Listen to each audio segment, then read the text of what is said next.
Man, we got NBA versus Baton Rouge. Serious beef.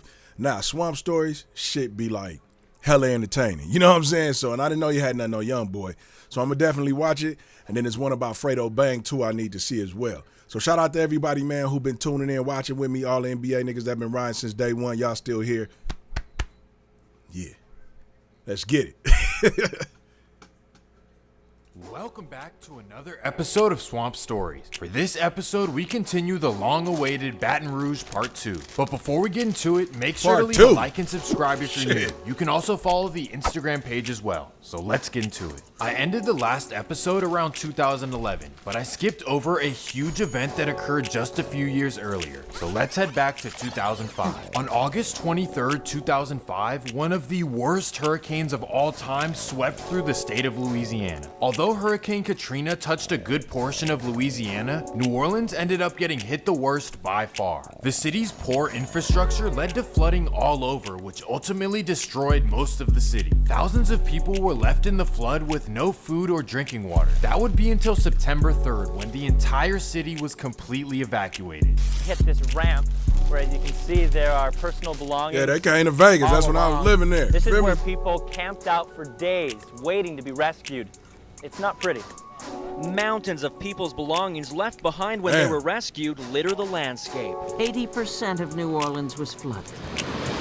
Billions and billions of gallons of water swept over the city.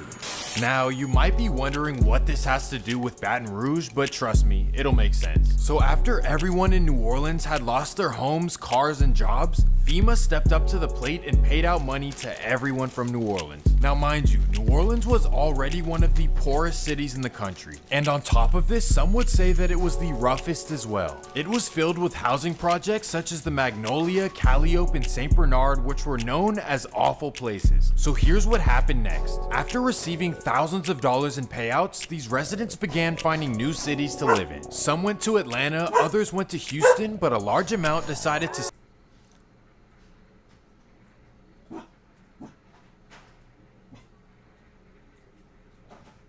stay closer to home and move to Baton Rouge. And here's what began happening. All of these cities started to have major issues. Atlanta, Houston, and Baton Rouge began being taken over by the most cold-blooded guys they had ever seen. The New Orleans people were not afraid to take over anywhere they went. So an already poor and distraught city had a major influx of people who had all but given up on life at this point. But instead of housing projects like New Orleans, Baton Rouge is full of houses just like this.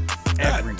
It's really like the Detroit of the South. You can drive down the street and assume a house is abandoned and then see a family living inside. It's a whole different level of struggle that you won't find anywhere else. Well, the New Orleans influx resulted in Baton Rouge having the highest spike in crime they had ever seen. So the already crazy city had gotten much worse just like that. And for those of you who think I'm exaggerating, I'm really not. The generations of broken homes, abuse, crime, lack of guidance, and overall sense of fear has led to absolute chaos in the city of Baton Rouge. And unlike other cities where rivalries have been consistent for generations, in the 225 it all changes on a daily basis. Friends turn into enemies, families cross each other, and no one seems to care one bit about the consequences. Simply bumping into someone at the mall can be the end for you.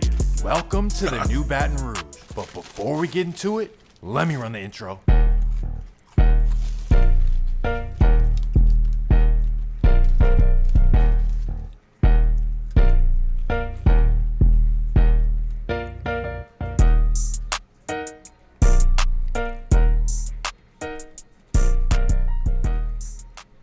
The new Baton Rouge has changed a lot, but in order to see how it got this way, let's head back to where we left off. After Boosie moved to Atlanta, South Baton Rouge was still all together. In fact, a lot of people would still call the top and bottom family at that point, despite all the internal affairs. So let me recap for those of you who don't know. South Baton Rouge has two groups. First, you have TBG, also known as Top Boy Gorilla. They represent the top of South Baton Rouge. And then you have BBG, who represent the bottom. Anyway, Anyways, as the years went by, some members ended up in Angola, others at Ain't that Whitfield, Boozilla? and a small few were able to successfully leave that life.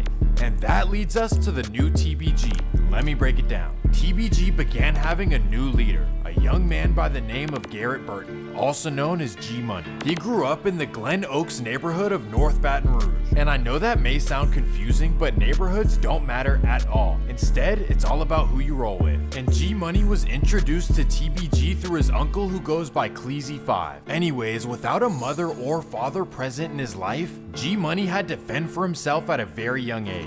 He also had the responsibility of watching over his younger brother named Lil Herc, and this guy is pretty important to the story. But at a certain point in his childhood, his living situation became so staggeringly bad that a close friend of his would allow him to come stay with him. That would be Frederick Givens, also known as Fredo Bang, and here is the house they lived in together. When I say that Baton Rouge is on a different level of trenches, believe me, the fact that this house was a step up for G Money is hard to imagine. But this is just a regular thing for the kids in Baton Rouge, abandonment and poverty. But regardless of their unfortunate upbringing, the teenagers would come together and begin making hit songs and catching fire in Baton Rouge. They signed to the local TBG Records, and that's how they were first able to get off their feet. And this is around the time that G Money's brother Lil Herc began bringing around his best friend from North Baton Rouge. That would be a kid by the name of Kentrell Gallman, also known as YoungBoy. Kentrell grew up in North Baton Rouge on 38th and Chippewa. That's why I like fucking with the story, because see, I didn't know his brother was the one who brought YoungBoy around. Lil Herc were inseparable as kids, like the closest that best friends can possibly be. And they say friendship is based on commonalities, so it's no wonder that YoungBoy instantly clicked with Herc, G Money, and the rest of TBG. They all had the exact same story. YoungBoy's father was never around, and according to him, his mother wasn't around either. So for most of his childhood, he was left to fend for himself and grow up way too early. After doing a juvenile bid, Lil Herc would introduce him to his older brother G Money. And at this point, YoungBoy's living situation had gotten so bad that G Money actually had to move into his place. And sadly, this is when division would begin, but not exactly how you would imagine. YoungBoy would get into a dispute with his cousin named Boozilla over some stolen money. Boozilla, who is a certified BBG member, was not happy, and according to G Money, he tried to line up his own cousin for the back door. So in response to his cousin, YoungBoy would begin rolling with TBG for his own protection. He was so embedded within TBG that you can even see him wearing their apparel. So G Money— That's why that nigga said something about, remember something? Your cousin, he tried to kill you. Money pretty much became a big brother for YoungBoy, and they were all against Boozilla and the rest of BBG. While TBG Records ended up signing YoungBoy to an awful deal with no cash advance or industry push. And in all honesty, their focus was on G Money, and YoungBoy was kind of an afterthought. So after months of not getting paid, YoungBoy distanced himself from TBG and created his own group. That would be NBA, also known as Never Broke Again. And here is the big dilemma. YoungBoy had just burnt the bridge. Get your ass here. Sit. Sit. With G Money and the rest of TBG, and he had previously burnt the bridge with Boozilla and BBG, so he had to swallow his pride one way or the other, because in Baton Rouge, having multiple rivals is a recipe for disaster. So finally, YoungBoy decided to rekindle his relationship with his cousin Boozilla and start rolling with BBG, and this here would not please G Money one bit. He felt betrayed by YoungBoy, and he's not really wrong for that, but in his defense, he really needed to go elsewhere due to the lack of money. But maybe joining forces with his rivals was a savage move. So G Money would get back at him in the pettiest way possible. He allegedly— That's his blood cousin though, right? Like his blood, like— would have an affair with YoungBoy's sister. And to make everything worse, he would rap about it and then talk about it in an interview. Not really, he mad about his sister too though. About his sister? Yeah, a long time ago. Oh, okay. Yeah, he mad about that. Although this may seem like just a petty move between friends, in Baton Rouge, this is enough to start a rivalry. And that's exactly what would happen. TBG became instant rivals with NBA and BBG. And here is where things get crazy. November 2nd, 2016. Boozilla leaves his house on the 1900 block of Nebraska Street, and he heads down to Highland Road. But as soon as he turns the corner, bam! This incident would devastate BBG and YoungBoy especially, but they're so used to this that any sad emotions had to take a backseat. So YoungBoy and two of his close BBG friends would wait for a few hours for the scene to clear, and then they would take a trip down to South Baton Rouge. They locate the house of the people that they think are responsible, and bam! They did not complete the mission, so the next day they would try again. Thankfully, everyone was okay, but things would come falling down just a few weeks later. On November 28th, 2016, YoungBoy was arrested just before a show in Austin, Texas. Now mind you, in California, you wouldn't be surprised if he was released, but this is Louisiana, one of the strictest states in the country. But somehow YoungBoy was released after just 7 months in August of 2017. Here was his punishment, a $5,000 fine and 250 hours of community service. However, the driver, whose name is Derek Geis, got sentenced to 2 years, and this definitely raised some eyebrows in Baton Rouge.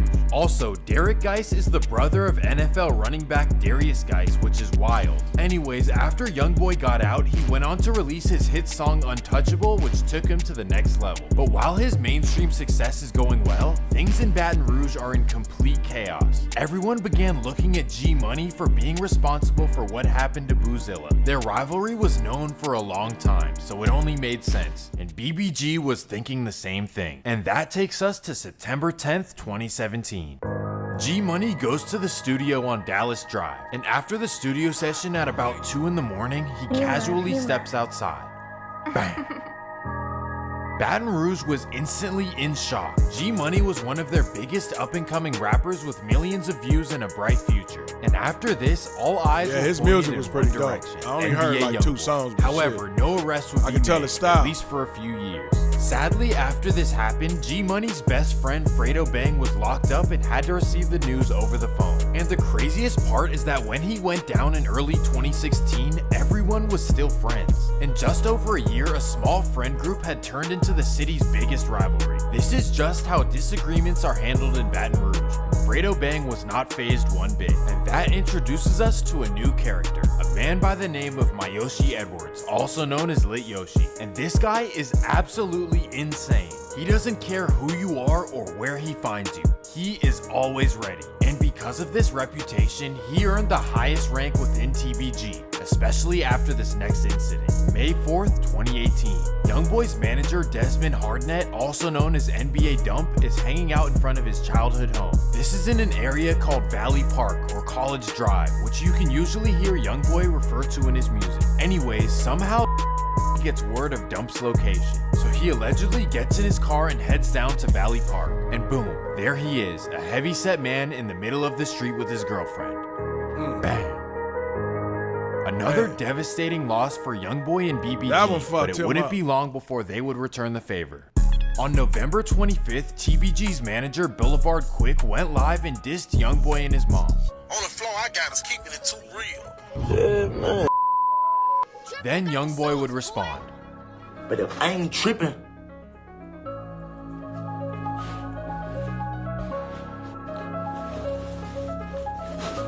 mama,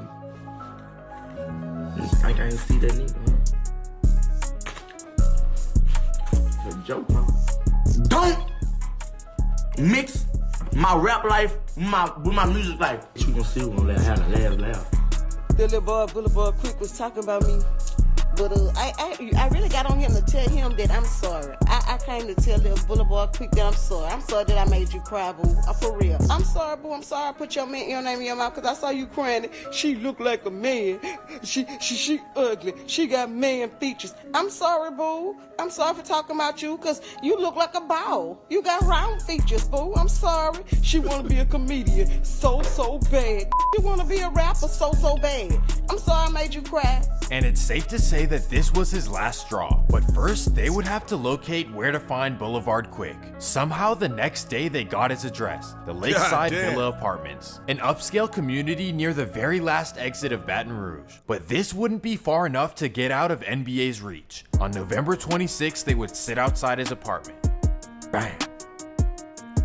At this point, all relations are beyond repair, and NBA YoungBoy has built a reckless reputation. And this reputation is valid because he will literally react to any instigation as if he's not a celebrity. Whether it's in LA getting pressed by the bounty hunters, which he wasn't scared one bit, or at the mall being pressed by a random person, YoungBoy will throw his life away for his pride 9 times out of 10. But for 2019 and 2020, he completely owned those years, banger after banger. Sadly though, things would come to a halt in September of 2020. During a music video in Baton Rouge, a neighbor would call 911 due to loud music and commotion. So BRPD would show up, which kind of seems to be rare. Well, at least given what Quando Rondo said. You ever been around Baton Rouge?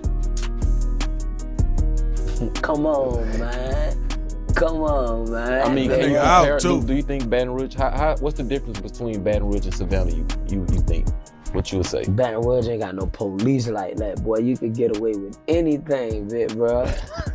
Straight up. Anyways, they would find all kinds of toolage that YoungBoy cannot legally be around. They also confiscated $80,000 cash. However, YoungBoy was released on bond. But then on March 22nd, 2021, he would run into more trouble. While in LA, another neighbor would call 911 about chaos at YoungBoy's Airbnb. LAPD would arrive and YoungBoy would take them on a chase through the neighborhood. Well, he wouldn't make it far. This might have been his last straw. At first, he was facing over 20 years, but now it's looking more like 3 to 7. And the judge allowed him to move to Utah on house arrest and record music, which he now drops an album like every week it seems like, but there are 2 reasons he dropped so much. First, he signed a deal with Atlantic Records where they own all the rights and profits to his music, and he has to drop a few more projects to get out of the contract and finally make some money. And the second reason is that he's facing all these years, so he needs to have some music stored. Well, after YoungBoy went down, so would some more key players in Baton Rouge.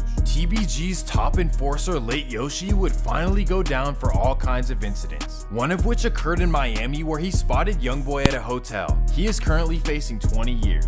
Then a key factor on YoungBoy's side would go down as well. DeAndre Fields, also known as NBA Pap, went down for the events on September 10th, 2017, where G Money lost his life. So here we are in 2022, and NBA YoungBoy's success is at an all-time high. But despite the success, his personal and family life has not gotten better one bit. In fact, he's inadvertently recreating the same cycle for his own children. And what do I mean by that? Well, he already has 8 kids by 7 women at the age of 22 years old. And between going on tour, studio time, and jail bids, it would literally be impossible for him to be a full-time father. But in his defense, I truly believe that he does not know any better. This is how he was raised and all of his friends as well. And it's possibly how his parents were raised and on and on. It's evident that YoungBoy has been looking for love and acceptance his entire life. He even alluded to his grandma being the only person he has ever felt love from. So it's no wonder that he jumps from BNE to TBG to BBG and then to NBA. It also reflects in his relationships as well. It seems like every month he's dating or having a kid with a new woman. And not to play therapist here, but he also raps about needing his mom in his life and how she wasn't there when he needed her most. But this upbringing isn't unique to YoungBoy at all. In fact, everyone in this video has a similar story. And that really makes you wonder, do they actually hate each other? Like, did they really hate G Money that much to the point where they wanted him gone? Or deep down, do they see themselves within him? At the end of the day, we all wish they could see the bigger picture, and that the little issues they have with one another are literally so minimal in the grand scheme of things. Everyone in this video is talented and a potential millionaire, and if they had handled their issues peacefully, they'd all be on a beach together laughing to the bank. But sadly, this reality hasn't sunk in, and honestly, how could it? When you have to worry about watching your back 24/7 or wondering where your next meal is gonna come from, the bigger picture is the last thing on your mind. For that reason, Baton Rouge is a giant trap, inescapable unless you are extremely careful and focused. And that trap would apply to YoungBoy's 2 younger brothers. So here's a story that many people don't know about. YoungBoy's 2 younger brothers, Jeffrey Tate and Devon Tate, were arrested in 2019 after a 17-year-old named Javon Brown was found on Ottawa Drive. He was allegedly walking home from school when the 2 men approached him. It's crazy that with a multi-millionaire brother, you are still living the life that he's worked hard to get out of. But when it's all they know, there's nothing you can do about it. Now with most of TBG and NBA being locked up or moved out of Louisiana, there isn't much noise surrounding the rivalry. Instead, new characters have stepped up to the plate, causing all kinds of drama in Baton Rouge. And that can be a whole separate episode if you want it. But all in all, when we look back at the TBG versus NBA rivalry, it's really no different than episode 1. Friends had an argument and it turned into something way bigger, and it spiraled from there on. But what do you guys think needs to change? There are plenty of jobs available in Baton Rouge that pay decent money. So what else can be done? But that's gonna do it for this episode of Swamp Stories. Bro, I didn't know. Damn, that is it just B-Way Youngin out, or is the other little brother still in jail? Like, damn, like that's, man, them look, man, shit, Baton Rouge, god damn, man, but you know what? Like, man, just looking at how that motherfucker looked, man, after Hurricane Katrina hit that motherfucker, man, I know a bunch of niggas that was in prison was out, shit, man, it was all crazy then. But, damn, I didn't know his little brothers. I thought them niggas went to jail for some other shit. I didn't know it was for, you know what I mean, for a body. But, hey, man, shit, it is what it is, man. Make sure you tap that button. Don't forget to subscribe to the channel. Abuse the comments. Run the likes up, man. And I'm going to catch y'all on the next one, man. Peace.